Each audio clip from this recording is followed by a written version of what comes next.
que a gente tem de pilar hoje bem estabelecido. O terceiro pilar seria a finerenona que é um antagonista não esteroidal do receptor mineralocorticoide. Perfeito. E aí, claro, o mineralocorticoide, a aldosterona, ela está envolvida na patogênese de complicação cardiovascular, de complicação renal. Uhum. Então, quando a gente bloqueia esse receptor, quais são as evidências com a finerenona? No fidélio, redução de desfechos renais e no fígado, redução de desfechos cardiovasculares, justamente órgãos-alvos nos quais a aldosterona atua.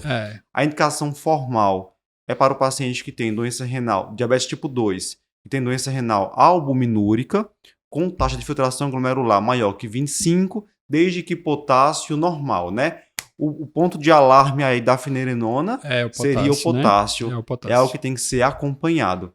Mas que hoje, assim, está bem estabelecida como essa terceira droga para o paciente com doença renal, né, Luciano? E fica também a dica de sempre, mesmo princípio, né? Sempre começa a menor dose e se o potássio se comportar adequadamente, aumenta a dose. Depois que você fizer essa reavaliação ali no final do primeiro mês de tratamento, já dá para reavaliar, né?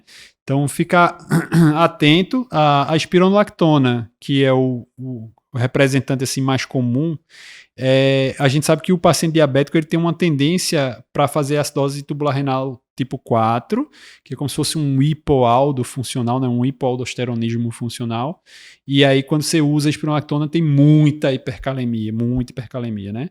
Então, não é só a questão dos efeitos adversos da espirona relacionados ao hipoandrogenismo, que aí a finerenona tem bem menos, mas ela tem uma ligação ao receptor mais curta, é quase um paralelo com a teriparatida, né? Ela tem um efeitozinho curtinho, ela liga, desliga, e aí isso mostra benefício em relação a essa questão, principalmente de fibrose, né? Que a gente sabe que a espironolactona, ou a aldosterona, vai ter um efeitozinho inflamatório bem importante e levando a essa progressão de fibrose e destruição tecidual, tá?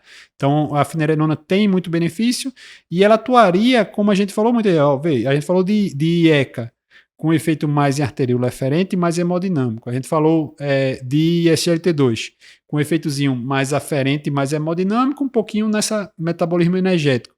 A finerenona tem um efeito completamente diferente dos outros dois, então você está atuando em outra via que estaria ali descoberta. Então você realmente acaba criando essa noção dos pilares, né? De você ter um mecanismo, um fisiopatológico diferente, né? E já que a gente está falando em vias, se eu quiser atuar mais numa via metabólica, será que vale a pena ali o quarto pilar do análogo de GLP-1? Isso aí tem um paper, né? Você até botar lá no site da gente ele comentado, ele colocou esse potencial quarto ponto, que é o GLP-1. A gente ainda não tem estudo, né? Assim, o que a gente tem é de dados dos estudos cardiovasculares, que tem paciente com nefropatia, obviamente, e aí o GLP-1 teve um impacto bem significativo na redução de albuminúria. Tá? Líder renal, né? Isso, renal. Então aí tem, mas não é um estudo que ele fez para isso. Dentro do Rewind, ele fez análise dos desfechos renais. A maioria nem era paciente com doença renal crônica. Isso, exato, né? Perfeito. Então, assim, ele vai ter esse benefício.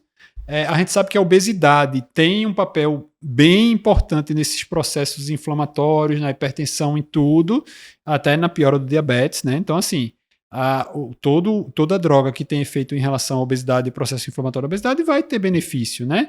Tem um estudo em andamento, que é o estudo FLOW com a semaglutida. A gente espera esse resultado para realmente ter um estudo como a gente teve com o ISGLT2, com o IECA-BRA. Então, assim, vamos ver o que é que vem aí, e aí talvez tenha uma coisa interessante. Um outro ponto que a gente não pode esquecer é a história de estatina, que está lá sempre usar estatina no paciente com doença renal diabética.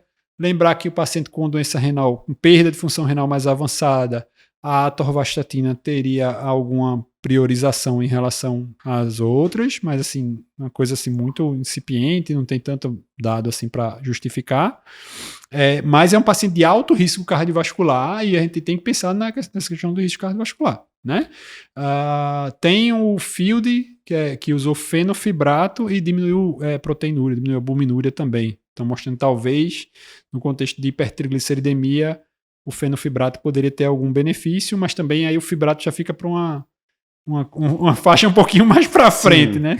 A estatina entra antes. Bem, espero que você tenha gostado desse formato de vídeo mais curtinho. Se você gostou e quiser ver outros vídeos como esse, clica aqui nesse vídeo. Tem um formato parecido, o pessoal gostou bastante.